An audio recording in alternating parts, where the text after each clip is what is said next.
Apat na misteryo ng tuwa ay ang paghahain sa templo ng anak ng bahin ang ngalan mo, mapasa amin ang kaharian mo. Kami ngayon ng aming kakanin sa araw-araw, at patawarin mo kami sa aming mga sala, para ng pagpapatawad namin sa... Aba, Ginoong Maria, napupuno ka ng grasya, at pinagpala naman ang iyong anak na si Jesus. Santa Maria, Ina ng Diyos, ipanalangin mo kaming makasalanan, ngayon at kung kami mamamatay. Amen. Aba, Ginoong Maria, napupuno ka ng grasya, ang Panginoong Diyos ay sumasa iyo, bukod kang pinagpala sa babaing lahat, at pinagpala naman ang iyong anak na si Jesus. Santa Maria, Ina ng Diyos, ipanalangin mo kaming makasalanan, ngayon at kung kami mamamatay. Amen. Aba, Ginoong Maria, napupuno ka ng grasya, ang Panginoong Diyos ay sumasa iyo, bukod kang pinagpala sa babaing lahat, at pinagpala naman ang iyong anak na si Jesus. Santa Maria, Ina ng Diyos, ipanalangin mo kaming makasalanan, ngayon at kung kami mamamatay. Amen. Aba, Ginoong Maria, napupuno ka ng grasya, ang Panginoong Diyos ay sumasa iyo, bukod kang pinagpala sa babaing lahat, at pinagpala naman ang iyong anak na si Jesus. Santa Maria, Ina ng Diyos, ipanalangin mo kaming makasalanan, ngayon at kung kami mamamatay. Amen. Aba, Ginoong Maria, napupuno ka ng grasya, ang Panginoong Diyos ay sumasa iyo, bukod kang pinagpala sa babaing lahat, at pinagpala naman ang iyong anak na si Jesus. Santa Maria, Ina ng Diyos, ipanalangin mo kaming makasalanan, ngayon at kung kami mamamatay. Amen.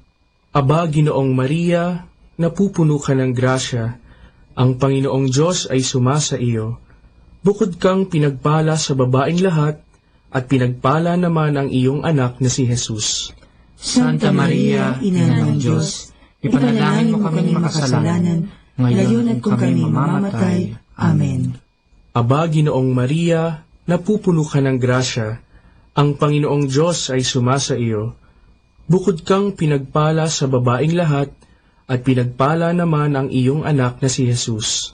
Santa Maria, Ina ng Diyos, ipanalangin mo kaming makasalanan, ngayon at kung kami mamamatay. Amen. Aba, Ginoong Maria, napupuno ka ng grasya, ang Panginoong Diyos ay sumasa iyo, bukod kang pinagpala sa babaing lahat, at pinagpala naman ang iyong anak na si Jesus. Santa Maria, Ina ng Diyos, ipanalangin mo kaming makasalanan, ngayon at kung kami mamamatay. Amen. Aba, Ginoong Maria, napupuno ka ng grasya, ang Panginoong Diyos ay sumasa iyo, bukod kang pinagpala sa babaing lahat, at pinagpala naman ang iyong anak na si Jesus. Santa Maria, Ina ng Diyos, ipanalangin mo kaming makasalanan, ngayon at kung kami mamamatay. Amen.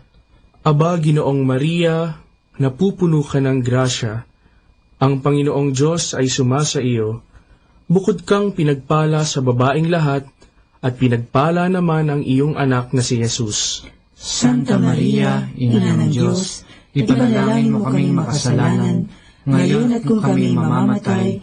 Amen.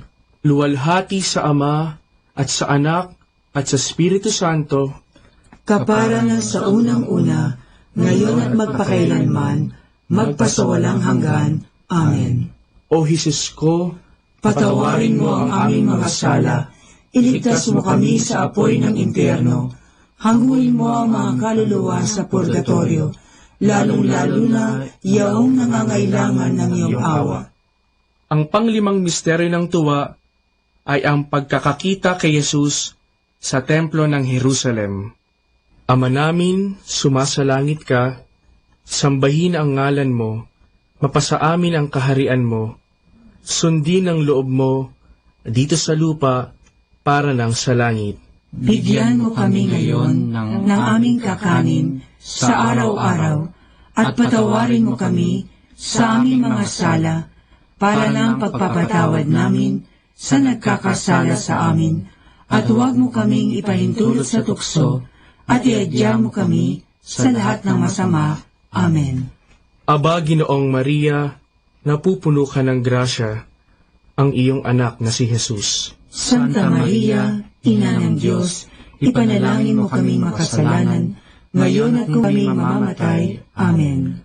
Aba, Ginoong Maria, napupuno ka ng grasya, ang Panginoong Diyos ay sumasa iyo. Bukod kang pinagpala sa babaeng lahat, at pinagpala naman ang iyong anak na si Jesus.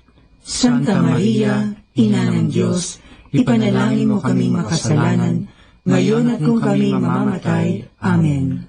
Aba, Ginoong Maria, napupuno ka ng grasya, ang Panginoong Diyos ay sumasa iyo. Bukod kang pinagpala sa babaeng lahat, at pinagpala naman ang iyong anak na si Jesus. Santa Maria, Ina ng Diyos, ipanalangin mo kaming makasalanan, ngayon at kung kami mamamatay. Amen. Aba, Ginoong Maria, napupuno ka ng grasya, ang Panginoong Diyos ay sumasa iyo. Bukod kang pinagpala sa babaeng lahat, ipanalangin mo kaming makasalanan, ngayon at kung kami mamamatay. Amen.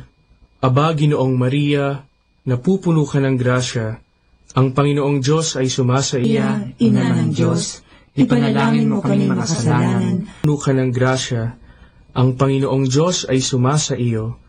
Bukod kang pinagpala sa babaeng lahat, at pinagpala naman ang iyong anak na si Jesus. Maria man ang iyong anak na si Jesus. Amen. Abang lahat, Ngayon at bukod kang kaming makasalanan, ngayon at kung kami Panginoong Diyos ay sumasa iyo. Bukod kang pinagpala sa babaeng lahat, at pinagpala naman ang iyong anak na si Jesus. Santa Maria, Ina ng Diyos, ipanalangin mo kaming makasalanan, ngayon at kung kami mamamatay. Amen. Luwalhati sa Ama at sa Anak, Diyos ko, Patawarin mo ang aming mga sala, iligtas mo kami sa apoy ng impyerno, hanguin mo ang mga kaluluwa sa purgatorio, lalong-lalo na yaong nangangailangan ng iyong awa. Aba po, Santa Mariang Hari, Ina ng awa, ikaw ang kabuhayan at katamisan. Aba, pinananaligan ka namin, ikaw nga ang tinatawagan namin. Pinapanaw na taong anak ni Eva, ikaw rin ang pinagbubuntungang hininga namin ng aming pagtangis dini sa lupang bayang kahapis-hapis. Ay aba, pintakasi ka namin, ilingon mo sa amin, ipakita mo sa amin ang iyong anak na si Jesus. Santa Maria, Ina ng Diyos, maawain, maalam at matamis na Birhen. Ipanalangin mo kami, Santang Ina ng Diyos, Nang kami ay maging dapat makinabang sa mga pangako ni Jesucristong Panginoon. manalangin tayo. Ang gantimpalang walang hanggang kaligtasan, ipagkaloob mo na sa pamamagitan ng pagdidili-dili namin ng mga miskin kay Kristong Panginoon namin. Amen. Sumapayapa nawa ang kaluluwa ng mga yumao sa grasya ng Panginoong Diyos, Amen. sa ngalan ng Ama at ng Anak at ng Espiritu Santo. Amen.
understanding the Rosary. The Rosary is the prayer to help the Church in troubled times. The Church is the community of the baptized living in the world but not being from world. She is a pilgrim church on the way to her heavenly homeland. Comes from the Greek word parochia, meaning a stranger, one who is only passing through, a guest in this world, but the home is in heaven.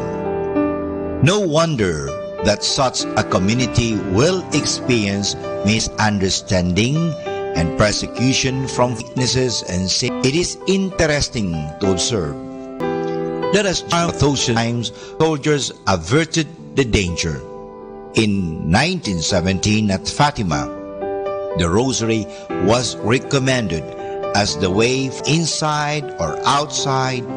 The Rosary prayer played an important role in remedying the situation. For more understanding of the Rosary, tune in to this station of the angels. 102.7 Manawag Dominican Radio. You have Manawag Dominican Radio.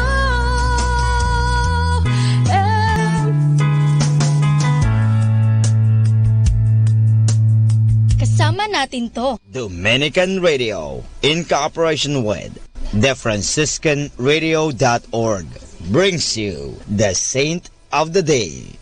This is Saint of the Day for April 6th from the Franciscans and St. Anthony Messenger Press. Today we celebrate St. Crescentia Hess. Determination and perseverance can take us to amazing heights. That certainly was true for St. Crescentia. Born into a poor Bavarian family in 1682, she showed an early interest in the Church and spent many hours at her parish praying and deepening her faith. As she grew older, Crescentia wished to enter a Franciscan convent. The superiors there refused her admission because she had no dowry, and the convent was on weak financial footing. She was finally given permission, but only after pressure was applied by the town's Protestant mayor. Crescentia's life was made miserable. The sisters considered her a burden and assigned her menial tasks. But she maintained her sweet disposition and even discouraged some of the younger sisters from interceding on her behalf. Conditions improved when a new superior was elected and saw Crescentia's many virtues. In time, Crescentia quietly won the love and respect of the sisters. She was appointed mistress of novices and finally superior. The convent prospered under her leadership, and she became well known as a wise and prudent counselor. She died in 1744 and was canonized by Pope John Paul II in 2001. There's more about the saints along with inspiration and Catholic resources at our website, franciscanradio.org. From the Franciscans and St. Anthony Messenger Press, this is Saint of the Day. Good afternoon, everyone. Have a blessed day ahead. Here in Manawag Dominican Radio, may kasama ka. Manawag Dominican Radio. And now back to the music.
Key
The number one radio station. The number one radio station. The number one radio station. The number one radio station.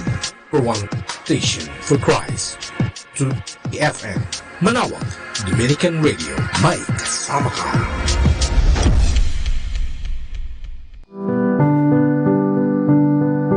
Let's have fun and some laughed. Had a quarrel with his younger brother, Willie. Before he said his night prayers, Johnny's mother said to him, "Now, I want you to forgive your brother." But Johnny was not in a forgiving mood. "No, I won't forgive him," he said. Mother tried persuasions of every motherly variety, but nothing worked. Finally, she said, "What if your brother were to die tonight? How would you feel if you knew you hadn't forgiven him?" Johnny gave in, and so it seemed. "All right, I forgive him," he said. "But if he's alive in the morning, I'll get even with him." So, what's the reflection? What's the lesson of the story? One indispensable attitude towards genuine forgiveness is the power of relinquishment, the ability to let go and say, "I am willing to forgive, therefore I am willing to let go and forget." The problem is that many of us, a politician once said, "I forgive dahil ang pagpapatawad ay nakapapatawad. So pag hindi ka makapagpatawad, hindi papatawad. So ako po kaya ang kondisyon." Afternoon is not only the middle part of the day. It is the time to complete our essential tasks and go ahead in life. So good afternoon, everyone.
Our time now is 1 o'clock in the afternoon. Let us now have our time check prayer.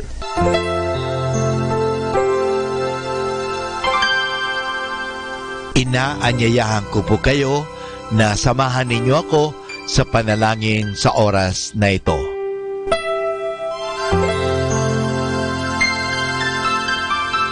Panalangin ng isang kasambahay.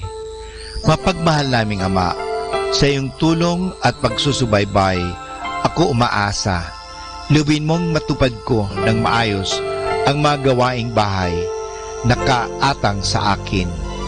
Biyayaan mo ako ng sipag, lakas ng katawan at tiyaga sa araw-araw upang maibigay ko ang paglilingkod na inaasahan sa akin. Luwin mo rin, kilalanin at igalang ng aking mga pinaglilingkuran ang aking mga karapatan bilang isang tao at bilang isang anak ng Diyos. Bigyan ako ng panahon ng pagpapahinga at unawain kapag ako'y nagkukulang. Mahirap ang aking kalagayan, Panginoon, sapagkat nakikipamuhay ako sa mga taong hindi ko kapamilya. Kaya huwag mo akong pabayaan. Samo at dalangin ko sa iyo na gawin mo silang makatarungan, mahinahon at mabait sa pakikipag-ugnayan sa akin at sa iba pang mga kasama namin. Pagpalain mo ako upang sa tamang panahon maranasan ko rin ang isang mas maayos at maginhawang buhay. Sa ngalan ni Jesus. Amen.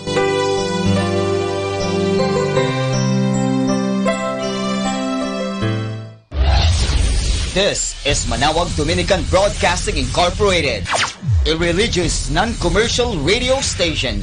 10 years of evangelizing the airwaves, sharing God's blessings, live masses on air, playing religious music and prayers.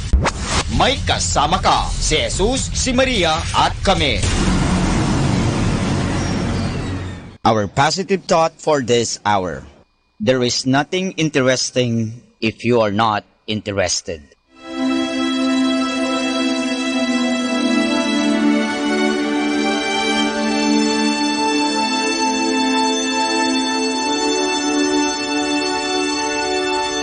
Isang mapagpalang pagbati po sa inyong lahat mula sa aming mga Dominicanong nobisyo dito sa Minor Basilica of Our Lady of the Rosary of Manaoag. Kayo po ay nakikinig sa binhi ng buhay. Nais po naming ibahagi sa inyo ang bunga ng aming mga pagninilay sa Ebanghelyo ngayong 5 ng Abril, Linggo. A reading from the Holy Gospel according to Matthew. Then one of the 12, who was called Judas Iscariot, went to the chief priests and said, "How much will you give me if I hand him over to you?" They promised to give him 30 pieces of silver, and from then on, he kept looking for the best way to hand Jesus over to them. On the first day of the festival of unleavened bread, the disciples came to Jesus and said to him, "Where do you want us to prepare the Passover meal for you?" Jesus answered, "Go into the city, to the house of a certain man, and tell him, 'The Master says, My hour is near, and I will celebrate the Passover with my disciples in your house.'" The disciples did as Jesus had ordered them, and prepared the Passover meal. When it was evening, Jesus sat at table with the 12. While they were eating, Jesus said, "Truly I say to you, one of you will betray me." They were deeply distressed, and they asked him, one after the other, "You do not mean me, do you, Lord?" He answered, "The one who dips his bread with me will betray me." While they were eating, Jesus took bread, said a blessing, and broke it, and gave it to his disciples, saying, "Take and eat. This is my body." Then he took a cup and gave thanks, and passed it to them, saying, "Drink this, all of you, for this is my blood, the blood of the covenant. Until that day, when I drink new wine with you in my Father's kingdom." After singing psalms of praise, They went out to the Mount of Olives. Then Jesus said to them, Father, if this cup cannot be taken away from me without my drinking it, your will must be done. When he came back to his disciples, he again found them asleep for the third time, saying the same words. The hour here, he is the man. Arrest. Jesus said to him, Friend, his disciples deserted Jesus and fled. Those who had arrested Jesus took him to the house of the high priest Caiaphas, where the teachers of the law and the elders were assembled. Meanwhile, as Peter sat outside in the courtyard, a young servant girl said to him, You also were with Jesus of Galilee. After a little while, those who were standing there approached Peter and said to him, Surely you are one of the Galileans. Your accent gives you away. Peter began to justify himself with curses and oaths, protesting that he did not know Jesus. Just then a cock crowed, and going out, he wept bitterly. Sa ating ebanghelyo ngayong linggo, narinig natin ang kwento ng pagtraidor, paghihirap at pagkamatay ng ating Panginoong namatay. Iyan di niya ginamit ang ating nandoon. Totoo, masungyo ng Basilica of Our Lady of the Rosary of Manaoag at ang Our Lady of the Holy Rosary Parish. Mahalagang paalala, maghintay po lamang sa inyong mga tahanan sa pagdaan ng bendisyon. Sakay po ng pick-up ang inyong pari na magbabasbas. Huwag pong iwanan o lalabas ng bahay. Makilahok po sa liturhiya sa internet gaya ng FB Live, YouTube Live at iba pa. April 5, alas 7 po ng umaga, ang linggo ng palaspas. Iikot po ang pari sa mga kalsada ng parokya at magbabasbas sa mga palaspas ng mga tao sa kanilang mga bahay. April 9, alas 4 po ng hapon, ang Huwebes Santo. Dala po ng pari ang banal na ostya. Babasbasan ang mga tao sa kanilang mga bahay. Magsindi po ng kandila. April 10, alas 4 po ng hapon, ang Biyernes Santo. Dala po ng pari ang krus. Babasbasan ang mga tao sa kanilang mga bahay. Magsindi po ng kandila at magbigay galang sa krus ng nakaluhod. April 12, alas 7 po ng umaga, ang linggo ng pagkabuhay. Dala po ng pari ang banal na ostya. Babasbasan ang mga tao sa kanilang mga bahay. Magsindi po ng kandila. Ilabas ang imahen ng Birhen. Ito ang salubong ni Jesus at ni Maria. Maraming salamat po. Announcement. Dear brothers and sisters, as directed by the authorities and as an exercise of our social responsibility and practice of charity to our neighbors, Holy Masses at the Minor Basilica of Our Lady of the Rosary of Manaoag will be celebrated without the congregation. Nonetheless, Holy Masses will be of Sunday. Masses will be aired on the following hours: 8 o'clock, 9 o'clock, 11 o'clock in the morning, and 12 high noon. As well, for I am the Lord your healer. Maraming salamat po. Ating pong napakinggan ang mga pasabi mula sa Basilica Minore ng Manaoag. 102.7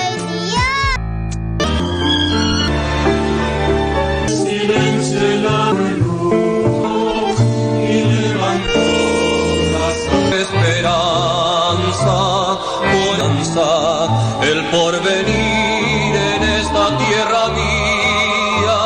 Por eso hoy tenemos esperanza, por eso es que luchamos con Porfirio. El porvenir.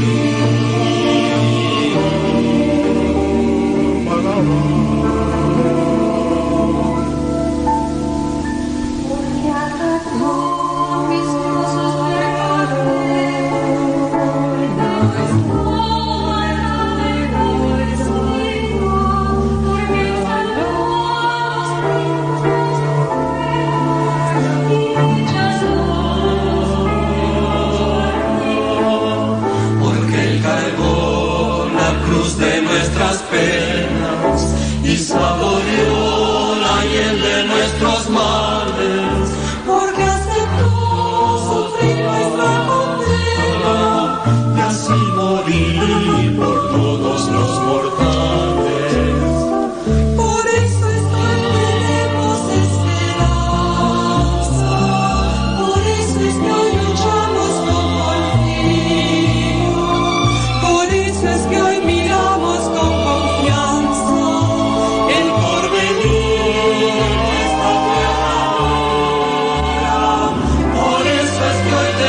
su reino eterno la venida.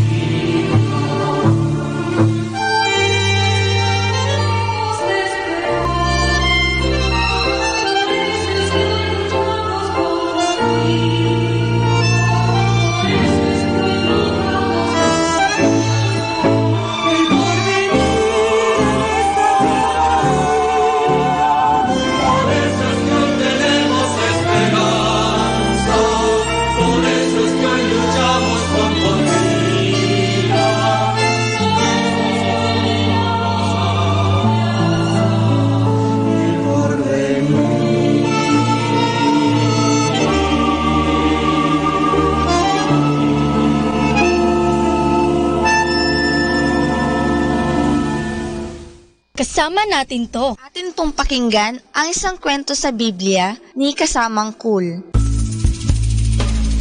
Ipinagsanggalang ng Diyos ang kanyang anak mula sa panganib, ng mga hayop, sapagkat ang lahat ng bahay tuluyan sa Bethlehem ay punong-puno ng mga tao. Pagkaraay, lumipat na si Maria at si Jose sa isang mahusay-husay na tahanan. Dooy maligaya silang nanirahan sa loob ng maraming buwan sa Jerusalem.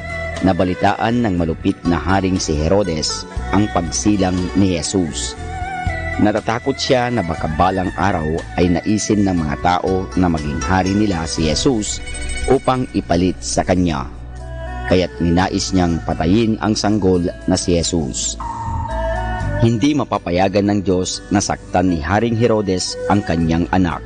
Isang gabi, isinugo ng Diyos ang isang anghel upang mangusap kay Jose sa isang panaginip. Sinabi ng anghel, "Dalhin mo si Jesus at ang kanyang ina sa Ehipto. Manatili kayo roon hanggat hindi ko sinasabing makakabalik na kayo. Paghahanapin ng Haring Herodes ang sanggol na si Jesus, ay kanyang papatayin siya." Kaagad sinunod ni Jose ang ipinag-utos ng Diyos. Noon ding gabing iyon, ginising niya si Maria at sinabi sa kanya, "Dapat tayong tumakas patungo sa Ehipto." Inakay niya ang isang asno sa may pintuan at isinakay roon si Maria at si Jesus. At sila'y nagmamadaling tumakas patungo sa Ehipto sa kadiliman ng gabi. Malamig at tahimik ang kanilang dinaraanan. Ngunit hindi natatakot sina Maria at Jose. Alam din nilang sila'y ligtas sa kanyang pangangalaga maging doon man sa malayong bayang kanilang patutunguhan. Nang mamatay na si Haring Herodes, isinugong muli ng Diyos ang anghel upang mangusap kay Jose sa panaginip. Sinabi ng anghel, "Dalhin mong muli si Jesus at ang kanyang ina sa sariling niyong bayan. Ligtas na si Jesus sa malupit na haring si Herodes sapagkat siya'y patay na." Kaya't nagbalik na si Maria at si Jose sa kanilang sariling bayan. Sila'y nagtuloy sa isang maliit na nayong tinatawag na Nazareth na siya nilang dating tinitirhan, at doon lumaki ang batang si Jesus.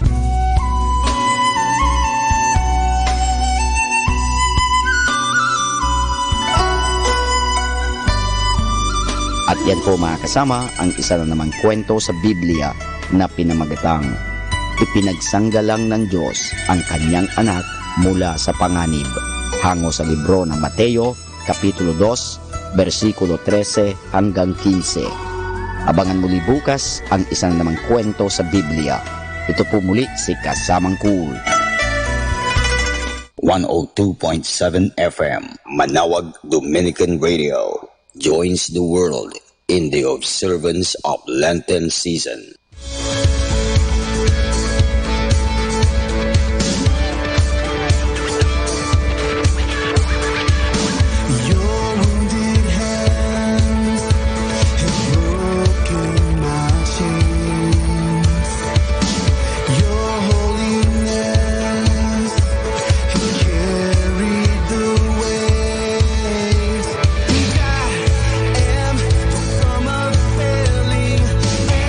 And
not skilled to understand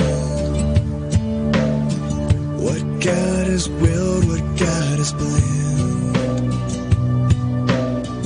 I only know at His right hand stands one who is my Savior. I take Him at His word and Christ died to save me, yes